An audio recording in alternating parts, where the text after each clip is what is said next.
भगवान बाबा हनुमानजी को प्रणाम। महानत्यागी बाबा जुमदेवजी को प्रणाम। परमात्मा एक। माझा अनुभव, मार्गात राहून चुकलो बघा नियमाला, या मार्गातील दैवी शक्ती जागृत आहे। अद्दल घडविली कशी बघा क्षणाक्षणाला। माझे नाव चंद्रपाल शिवाजी मेश्राम आहे। आज मी माझा अनुभव या अनुभव मालिकेत माझा दुसरा अनुभव सादर करीत आहे। मी माझ्या प्रथम अनुभवामध्ये मार्गात येण्याचे कारण .19 जानेवारी 2018 सादर केले होते। माझ्या कुटुंबात एकूण 5 सदस्य होतो। आई-वडील, माझी पत्नी, माझी मुलगी आणि मी व माझे वडील मजुरी करीत होतो। वडील बाहेर मजुरीला जायचे आणि मी ट्रॅक्टर चालवित होतो। माझे वडील बाहेर मजुरीला जात असताना मार्गाकडे दुर्लक्ष करीत होते आणि मी सायंकाळी घरी आल्यावर प्रार्थना करीत होतो, असे नेहमी आमच्या इथे घडत होते। एके दिवशी माझी आत्या गावी आल्या होत्या। त्या दिवशी आत्याच जेवण आमच्या घरी माझ्या वडिलांनी सांगितले होते। तेव्हा मी घरी हजर नव्हतो, म्हणजे ट्रॅक्टर चालवायला बाहेर गेलो होतो। तो दिवस 26 जानेवारीचा भव्य सेवक मेळावा दिन होता। मी घरी आल्यावर वडिलांना म्हटले की बाबा आज मांसाहार नाही करायचं, पण वडिलांनी माझं ऐकले नाही आणि मांसाहार केला। नंतर अचानक काही दिवसांनी माझ्या वडिलांची दाढ दुखायला लागली। दाढ दुखण्याचे त्रास दिवसेंदिवस जास्त वाढत होते। म्हणून वडिलांनी दाढ काढण्याचा निर्णय घेतला आणि डॉक्टरांकडे जाऊन दाढ काढून घेतली। काही दिवस चांगले गेले आणि एका महिन्यानंतर जी दाढ काढली त्याच ठिकाणी माझ्या वडिलांना एक लहानसा फोडा तयार झाला। दाढ ज्या डॉक्टरांनी काढली त्या डॉक्टरांकडे गेले असता त्यांनी सांगितले की तुम्ही भंडारा या ठिकाणी मोठ्या दवाखान्यात उपचार घेऊन बघा। भंडारा येथे गेल्यानंतर तिथे डॉक्टरांनी सांगितले की हा फोडा कॅन्सरचा आहे, तुम्ही नागपूरला उच्च दवाखान्यात घेऊन जा। तेव्हापासून मी माझ्या वडिलांकरिता विनंती प्रार्थनेच्या वेळेस सकाळी आणि सायंकाळी योग मागत होतो, परंतु मला योग मिळाला नाही। कारण आमच्याकडून चुका होत होत्या, जसे कार्य खंडित होत होते। पण आम्ही ही माहिती 2-3 महिने मार्गदर्शकांना सांगत नव्हतो। आम्ही दवाखान्यात जाऊन थकलो, पण काही यश मिळाले नाही। 2 महिने उलटूनही आराम न मिळाल्याने मी माझ्या वडिलांना म्हटले की तुमच्या हातून काही चूक तर नाही झाली। तेव्हा ते म्हणाले की काहीच चूक नाही झाली। नंतर मी एके दिवशी मार्गदर्शक काकाजीकडे गेलो आणि सर्व प्रकार काकाजींना सांगितला। मार्गदर्शक काकाजींनी माझ्या वडिलांना नियम दिले की मांसाहार करू नये, तळलेले पदार्थ खाऊ नये, ब्रह्मचर्य व्रत पाळावे, याप्रमाणे काही नियम देऊन कार्य दिले। पण काकाजींनी दिलेल्या नियमाचे वडिलांनी पालन न केल्याने परिस्थिती आणखीच बिघडत चालली होती।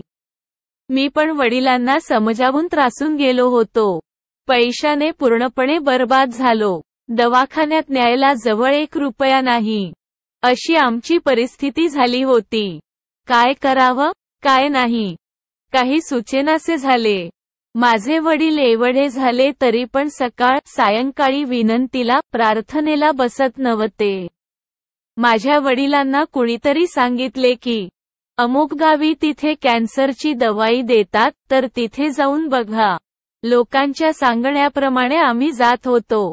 मला एका व्यक्तीने सांगितले की तुम्ही वाकेश्वर येथे रामकृष्ण बेजे नावाचे एक व्यक्ती आहेत, ते या रोगाची औषधी देतात।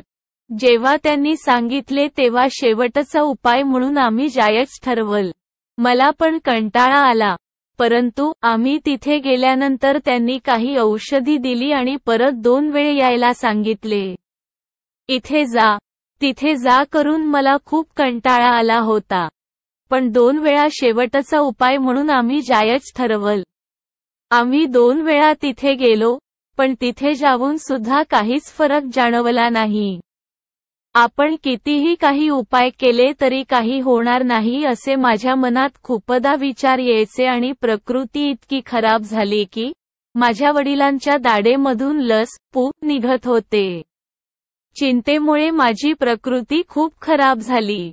त्यातल्या त्यात .11 नोव्हेंबर 2016 वा माझ्या वडिलांनी शेवटचा श्वास सोडला. पुन्हा एकदा कुटुंबावर दुःखाचे डोंगर कोसळले. वडील गेले तेव्हापासून माझ्या मनात अनेक विचार यायचे. आता करायचं काय? काही सुचेनासे झाले. नंतर घरी 20 डिसेंबर 2016 ला 13वीचा कार्यक्रम आयोजित करण्यात आला होता. कार्यक्रम असल्यामुळे मी धान्य दळण्याकरिता बाहेरगावी मिलमध्ये नेले. तेव्हा 5-6 शेतकऱ्यांचे धान्य नेले होते. तेव्हा सर्व पोते मीच मांडून नेले. माझ्या मनात विचार आला की सर्व पोते आपणच मांडले आणि आपल्याला याची काहीच मजुरी मिळणार नाही.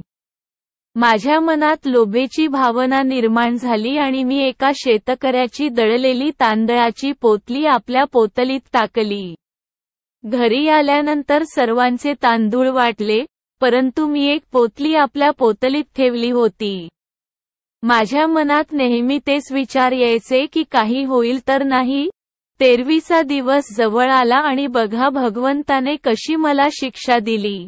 वडिलांच्या 13वीचा दिवस, तो दिवस म्हणजे .20 डिसेंबर 2016 रोज मंगळवार. मी सकाळी पाहुण्यांना आणण्यास बाहेर गेलो. तेव्हा माझ्या समोर मिनी ट्रक उभा होता. त्या मिनी ट्रकच्या जवळ गेल्यावर त्याने टर्न घेतला आणि माझी गाडी त्या ट्रकला आदळली. मी 2 मीटर दूर लांब पडलो.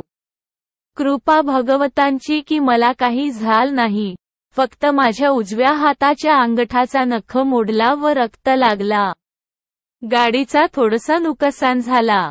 13वीचा कार्यक्रम आटोपला आणि रात्री माझ्या हाताच्या अंगठ्याचे इतक दुखणे वाढल की क्षणभर सुद्धा मी राहू शकत नव्हतो. जवळपास सकाळचे 11:30 ते दुपारचे 12च्या सुमारासची वेळ होती. तेवढ्या रात्री मी कोणाला न सांगता गावातील एक आयुर्वेदिक जडीबुटीचे डॉक्टर आहे त्यांच्याकडे गेलो. त्यांना काहीतरी औषध द्या म्हणालो. त्यांनी औषध दिली, परंतु त्या पण औषधीने काहीच आराम मिळाला नाही. मार्गदर्शक काकाजीकडे जाऊन कार्य पण घेत तर तरी सुद्धा आराम झाला नाही. वरील त्रास सहन करता करता जवळपास 6 दिवस झाले होते आणि 7व्या दिवशी मला एक मरणाची बातमी आली होती. ती मरणाची बातमी आली तो दिवस 27 डिसेंबर 2016 रोज मंगळवारच होता. मयत झाल्यावर मी गावी यायला निघालो होतो. येतेवेळी मला काय झाले काय नाही. माझा अपघात एका 2 चाकी गाडीसोबत झाला, पण मला काही लागले नाही. फक्त माझे दात आतमध्ये गेले होते. त्यावर मला कोणतीही जखम भगवंताने दिली नाही आणि मी ज्या गावी अंतिम संस्कारला गेलो त्याच गावातील व्यक्ती त्याच रस्त्याने येत होते. त्यांनी मला ओळखले आणि जिथे मी अंतिम संस्कारला गेलो त्याच गावी मला नेले. तिथे सर्व माझे नातेवाईक आले आणि मला वडसा या ठिकाणी डॉक्टर रजनी भगत यांच्या दवाखान्यात नेले. दवाखान्यातून घरी आल्यावर सर्व म्हणायला लागले की काय झालं? असे कसे प्रसंग तुमच्यावर आले? काहीतरी कारण असायला पाहिजे. परंतु मी त्यांना काहीच सांगितलं नाही. कारण मला माहित होते की माझ्या हातून फार मोठी चूक झाली होती. परंतु मी ती चूक कोणालाच सांगितली नाही. कारण मला लाज वाटत होती. असे काही दिवस कार्य करत गेलो, परंतु झालेली चूक मार्गदर्शक काकाजींना पण नाही सांगितली. कुटुंबावर तेवढे संकट येऊन सुद्धा मी माझ्या झालेल्या चुकीची क्षमा नाही मागितली. परंतु एक दिवस असा आला की माझ्या मनात विचार आला की झालेली चूक इतर कोणाला न सांगता मार्गदर्शक काकाजींना सांगू. त्यानुसार मी काकाजीकडे गेलो.